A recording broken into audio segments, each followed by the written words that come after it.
सतगुरु कबीर बीजक साखी प्रकरण साखी 56। काटे आम न मोरसी, फाटे जुड़े न कान, गोरख पारस पर से बिना, कोने को नुकसान। इस साखी के द्वारा सतगुरु कबीर मानव जीवन को साधारण तरीके से जीने का एक उपदेश देते हैं कि मानव का जो जीवन है वो मानवता से जुड़ा हुआ है।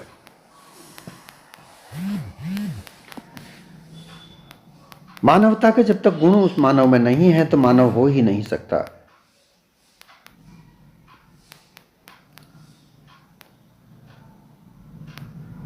मानव तेरे गुण बड़े, मास ना आवे काज, हाड़ ना आभूषण बने, चाम ना बाजे बाज। जब ये मानव देह गल जाती है, समाप्त हो जाती है, इसमें से चेतन स्वरूप जीव निकल जाता है, तो मृतक देह किसी काम नहीं आती। अन्य पशुओं के तो मांस भी काम आते हैं, लोग मांस को खा जाते हैं। लोग नहीं खाते तो पशु खा जाते हैं। कौवे गिद्ध इत्यादि अपनी भूख मिटाते हैं। कीड़े मकोड़े उसको खा जाते हैं, कुत्ते खा जाते हैं। अर्थात वह मांस कहीं ना कहीं किसी ना किसी की भूख को मिटाता है। परंतु इस मानव देह का मांस भी कोई काम नहीं आता और इसे 2-4-5 घंटे के बाद में तुरंत विसर्जन करना होता है। अग्नि में जलाकर, जमीन में दफनाकर, पानी में फेंककर, हवा में वृक्ष इत्यादि पर लटकाकर इसका अंतिम संस्कार किया जाता है। मांस कोई काम नहीं आता। इसके जो हाड़ हैं वो भी कोई काम के नहीं है। पशुओं के तो हाड़ भी काम के हैं। विभिन्न प्रकार के आभूषण उनसे बनते हैं। आभूषण बनाकर सुंदर स्त्रियां अपनी सुंदरता पर इतराती हैं, परंतु यहां मानव देह का तो हाड़ भी किसी काम नहीं आता। पशु का चमड़ा, शरीर पर जो चमड़ा होता है, चमड़ी होती है, उससे तो ढोल नगारे बजते हैं, क्योंकि उस चमड़ियों को साफ करके जूते इत्यादि बनाकर नगाड़े ढोल पर मंडकर वो ढोल नगाड़े बजते हैं। परंतु मानव देह की चमड़ी भी किसी काम की नहीं। अगर इसका काम है मानव देह का तो गुण काम है। अब गुण और अवगुण दो चीजें हैं। एक गुण है और एक अवगुण। अवगुणी मानव और गुणी मानव में भेद है। गुणी मानव वह है जो कोई ना कोई कल्याणकारी कार्य करता है।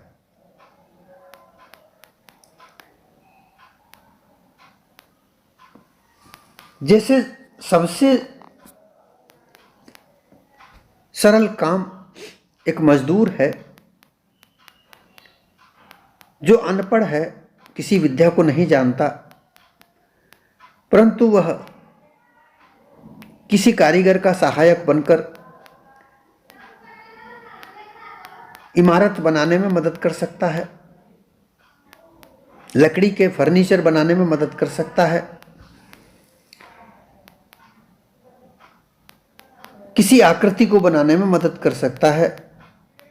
वह मदद सहायक हो बनकर और कुछ नहीं कर सकता तो पत्थर ढोकर, खुदाई करके वो अपनी मजदूरी करता है, परंतु उससे किसी न किसी प्रकार से मानव कल्याणकारी कार्य होते हैं। वह उसके अंदर गुण है कि वह हार्ड वर्क, कठिन परिश्रम कर सकता है। जैसे काला नमक बनाने की एक प्रक्रिया है कि जो साधारण नमक होता है उस नमक को घड़ों में भर के भट्टी में तपाया जाता है। 24 घंटे तपने के बाद वो नमक काला नमक में परिवर्तित हो जाता है, जिसे हम लोग औषधि इत्यादि में काम लेते हैं। तो वह एक साधारण से साधारण मजदूर भी वह कार्य कर सकता है, परंतु बहुत मेहनती कार्य है। परंतु उससे वह नमक बनता है और वह नमक कहीं ना कहीं किसी औषधि के काम आता है। इसलिए मानव के गुण विभिन्न प्रकार के हैं, जिससे मानव कल्याणकारी कार्य होते हैं, वो गुण कहे जाते हैं। अब अवगुण छल कपट पाखंड के द्वारा झूठ बोलकर केवल अपना स्वार्थ कार्य किया जाए, यह अवगुण है।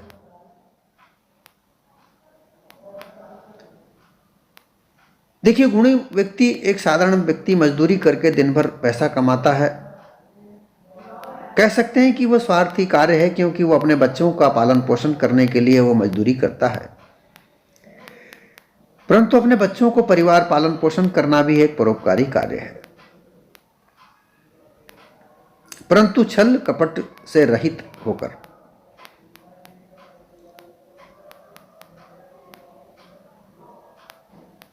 बच्चे पालने का कार्य कौवा भी करता है और कोयल भी करती है, परंतु कोयल अपने बच्चों को स्वयं नहीं पालती। ये भेद आपको बता रहा हूं। कोयल कभी भी अपने बच्चों को पालन पोषण नहीं करती।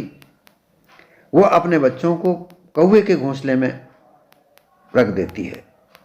अर्थात वह क्या करती है, उसकी चालाकी देखिए। उसकी मीठी मीठी बोली तो आपने सुनी, पर उसका जो पाखंड रूपी कार्य है वो कभी नहीं देखा होगा।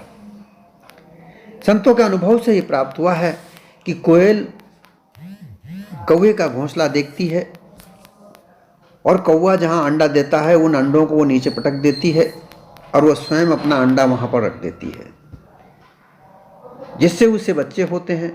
क्योंकि कौवा और कोयल दोनों काले होते हैं, उनके बच्चे एक समान होते हैं। इसलिए कौवे के बच्चे और कोयल के बच्चों में अंतर नहीं होता। कौवा कोयल के बच्चों को अपना समझकर वह पालता है। अपने बच्चे वो पैदा ही नहीं हो पाते, उसके अंडों को यह कोयल गिरा देती है। ऐसी छल कपट पाखंड की जो जीवन है वह स्वार्थी है।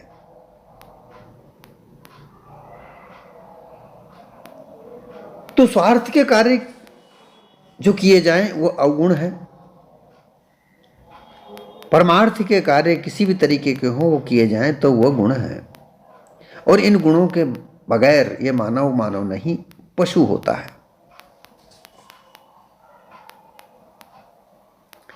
तो जो मानवता है ये मानव की धरातल है। ये धरातल, इस मानवता के धरातल पर ही मानवता जन्म लेती है और मानव के गुण उत्पन्न होते हैं और इसी से एक परम कल्याणकारी कार्य होते हैं। अगर यह धरातल मानवता ना हो तो पशुता की धरातल है। तो इसमें सदगुरु कबीर कहते हैं कि काटे न आम ना मोर सी। आम का वृक्ष लगाया, वो 4-5 फुट का हो जाता है। अगर उसे जड़ से काट दिया जाए, अर्थात जमीन के बराबर से काट दिया जाए, उसके अंदर की जमीन के अंदर की जड़ें और थोड़ा सा ठूंठ अगर छोड़ दिया जाए तो गर्मी में वह फिर से उसके किले निकल जाते हैं। वह ठूंठ में उसके कोंपलें निकल जाती हैं और वह फिर बड़ा हो सकता है। परंतु उसमें मोर नहीं आएंगे, फूल नहीं आएंगे। मोर को, आम के मोर फूल को मोर कहते हैं। उसके फूल कभी नहीं आएंगे और अगर फूल नहीं आएंगे तो आम भी नहीं लगेगा। अर्थात उस आम के वृक्ष की धरातल को काट दिया गया, बिगाड़ दिया गया, नष्ट कर दिया गया तो उसमें फल नहीं लगते। काटे जुटे न कान, हमारे शरीर के कान हैं, इनमें छेद करके दर्शन पहनकर योगी लोग, नाथ लोग, नागा लोग, अघोरी लोग, मसाणी लोग घूमते हैं। वो कान में छेद किया हुआ वापस दोबारा नहीं जुड़ता।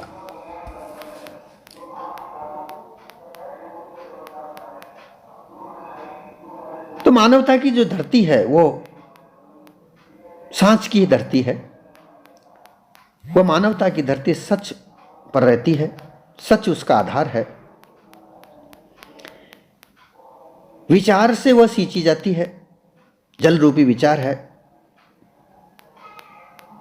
शीलता की उसमें अग्नि है,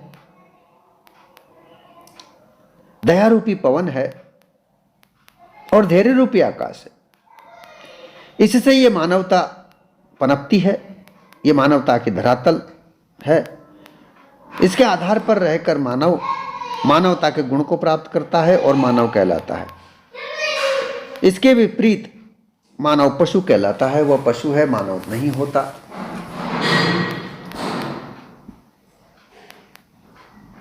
इस साखी के द्वारा सदगुरु कबीर कहते हैं कि मानवता के गुण को प्राप्त करने के लिए किसी भी प्रकार के आध्यात्मता की जरूरत नहीं है। किसी ब्रह्मज्ञानी गुरु की या योगी गुरु की या भक्ति करने की आवश्यकता नहीं होती। अपने मानव जीवन को सरलता से चलाकर, मानवता के गुणों को धारण करके, सत्य असत्य का जांच करते हुए, अपने कल्याणकारी कार्यों को समझते हुए मानव जीवन में अपने कार्य को करे तो वह कदाचित अपने स्वरूप को जान पाएगा। इसके विपरीत भक्ति में लगकर जो काल्पनिकता की भक्ति है, ईश्वर, ब्रह्म, परमात्मा, आत्मा, योगी ज्ञान, ये विभिन्न प्रकार की जो मान्यताएं बना रखी हैं लोगों ने, तीर्थ व्रत में जाकर स्नान ध्यान करना, वहाँ दान पुण्य करना, होम यज्ञ करना, देवता को बलि देना, ये एक ढकोसला है जो गुरुआ प्रपंचियों ने अपना व्यापार बनाया है। वहाँ दुकानें खोली हैं, उन दुकानों में उलझा कर वो उस मानव जीवन को दूषित करते हैं।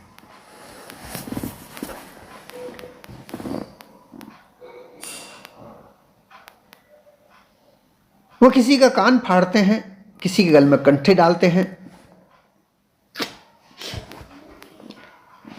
किसी को विभिन्न प्रकार के वस्त्र पहनाते हैं, वेशभूषा धारण करवाते हैं, किसी को क्या आचार विचार सिखाते हैं और उनके आधार पर वो चलने को कहते हैं। परंतु मानवता का उपदेश वो कभी नहीं देते। और जहां मानवता नहीं है वहां पशुता ही रहती है। इस पशुता से दूर रहने के लिए, इस पशुता से निकलने के लिए मानवता आवश्यक है। परंतु जो हम देख रहे हैं, विभिन्न प्रकार के धर्मों का प्रचार प्रसार जहां हम देख रहे हैं, वहां मानवता नहीं है, पशुता ही पशुता नजर आती है। कोई कहता है मुझे राम प्यारा है, कोई कहे मुझे अल्लाह प्यारा है, कोई कहे ईश्वर, गॉड, खुदा। ये विभिन्न प्रकार के मतपंथ बनाकर लोगों ने मानवता से मानव को अलग किया है और केवल अपने धार्मिक व्यापार को बढ़ावा दिया है। और इस धार्मिक बढ़ावा में जो कट्टरता आती है, एक दूसरे का खंडना मंडना यह आती है, तो फिर मानवता वहां नहीं रह जाती, वहां पशुता का जन्म होता है और जो साधारण व्यक्ति हैं उनका मरण होता है, दुख क्लेश उनको मिलता है।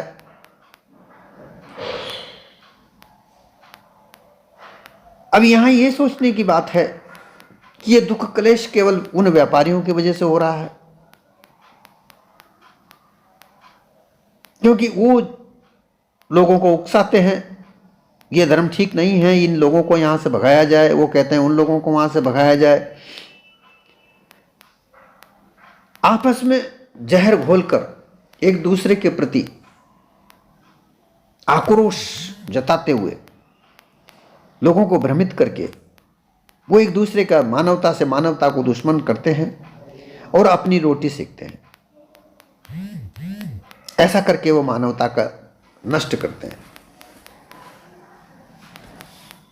अब मानव का कष्ट क्यों है? क्योंकि मानव में भी अवगुण व्यक्ति जो होते हैं, जिनमें अवगुण भरे पड़े हैं, वो इनके प्रपंच में फंसते हैं जाकर। जहां लोभ लालच होता है, मोह होता है, वहां ऐसे प्रपंची लोगों के चक्रव्यूह में फंसना हो जाता है। क्योंकि जब तक लोभ लालच नहीं है तब तक कोई भी पाखंड छल कपट में कोई नहीं फंस सकता। फंसता वही है जो अपनी गलतियां खुद करता है, बुराइयां खुद पालता है। अपने मन में बुराइयां तो पालता है, अच्छाइयों का वो समावेश नहीं करता है।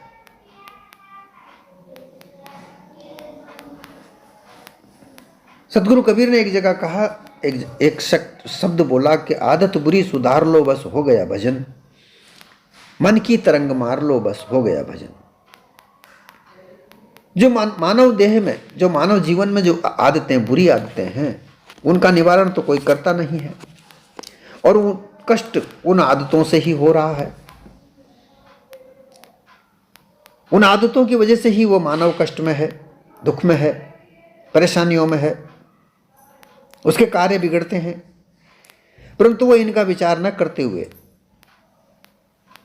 वो जाता है देवी देवताओं के पास, भक्तों के पास, पंडितों के पास, ब्राह्मणों के पास, योगियों के पास, ब्रह्मज्ञानियों के पास। वो तो बैठे ही इसीलिए हैं, उन्होंने दुकान ही इसीलिए खोल रखी है कि उनके पास कोई आए। और फिर वो लोग अपना उपदेश देते हैं कि वह ईश्वर जो ऊपर आसमान में बैठा हुआ है, वो तुम्हें दुख सुख दे रहा है, उसकी आराधना प्रार्थना करो। कोई कहता है कि तुम्हारे देवता है, वो देवता की आराधना प्रार्थना करो। और ऐसा करके वो सत्य यथार्थ मार्ग तो नहीं बताता, परंतु उनको भ्रमित ज्ञान देकर उनको भ्रमित रास्ता अलग जरूर बताता है। और उस भ्रमित रास्ते में वो उलझकर सत्य यथार्थ नहीं प्राप्त करता और अपने आप को भ्रमित करके मानवता को नष्ट करता है।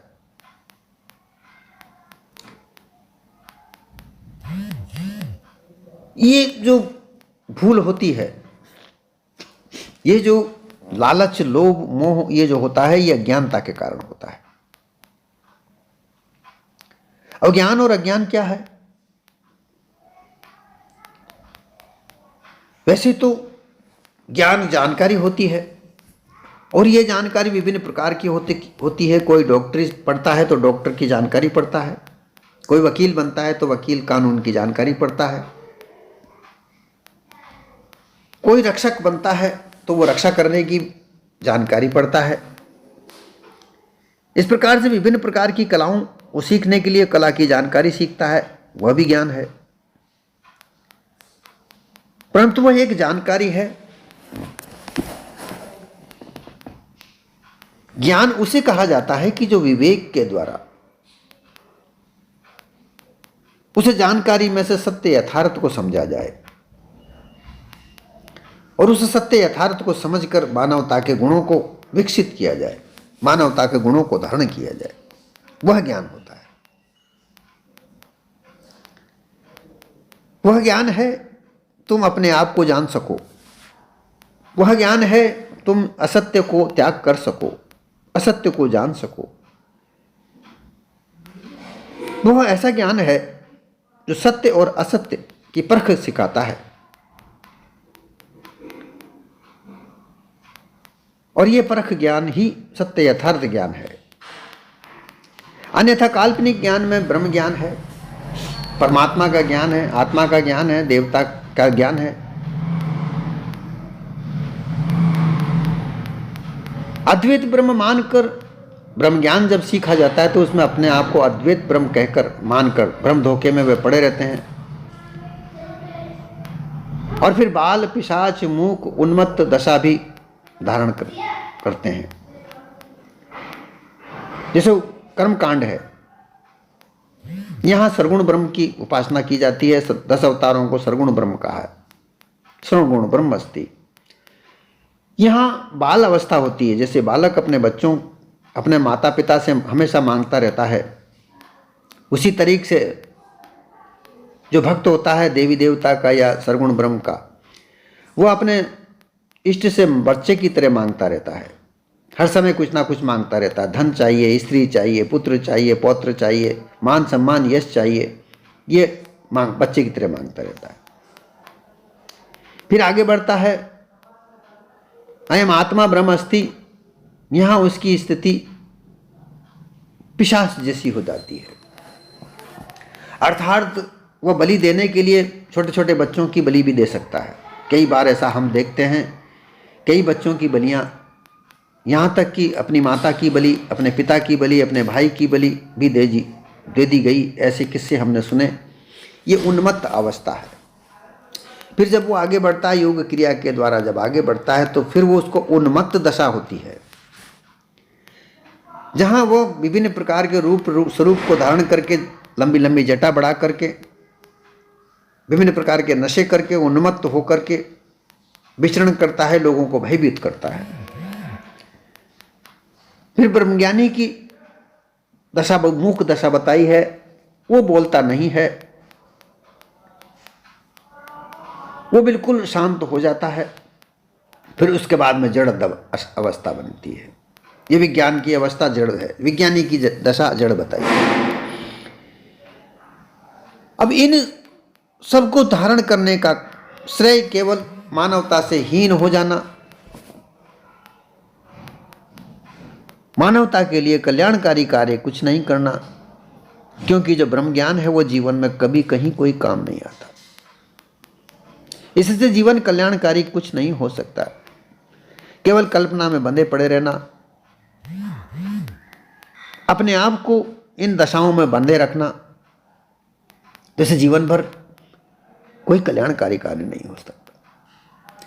ऐसे व्यक्ति को अपना परिवार का त्यागन करना पड़ता ही है, चाहे उसके बच्चे भूखे मरे, चाहे परिवार तहस नहस हो, परंतु उसे अपना त्यागन करना ही पड़ता है। अभी काल्पनिकता का ज्ञान कहां उसके जीवन में काम आया, इसलिए सत्य यथार्थ ज्ञान वहां प्राप्त नहीं हुआ। उसकी मलिनता मन से निकली ही नहीं, मन में ज्ञान प्रवेश हुआ ही नहीं, सत्य यथार्थ ज्ञान प्रवेश हुआ ही नहीं। ऐसा ज्ञान, सत्य यथार्थ ज्ञान, जो खुद को जांच कर सके, अपने निज स्वरूप की प्राप्ति कर सके, अपने आप को जान सके, इस संसार में सत्य और असत्य क्या है वो नहीं जान सकता। ब्रह्म ज्ञान कभी तो कहता है कि यह संसार है ही नहीं,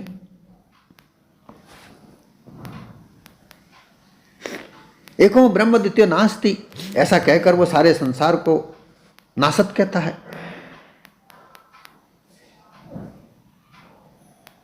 फिर संसार नहीं है तो संसार में रहकर ही तो क्रिया होती है। मानव जीवन संसार में रहकर चलता है, संसार से अलग कोई वस्तु कहीं है ही नहीं। परंतु ये संसार यथार्थ को जानकर किया जाता है। संसार में यथार्थ भी है, असत्य भी है, छल कपट पाखंड भी है। इनको सबको जांचते हुए, मानवता के गुणों को धारण करते हुए, अपने आप को जानते हुए ये मानव जीवन अपना चलाए, वही सत्य यथार्थ पारखी है। और ऐसा पारख होने के बाद ही ये जाना जाता है। योगी अपने आप को योग क्रिया में लगाते हैं, जीवन भर योग में लगाए रखते हैं, परंतु वहां भी परमात्मा कहीं नहीं है, क्योंकि कपोल काल्पनिक वस्तु कभी मिलती नहीं है।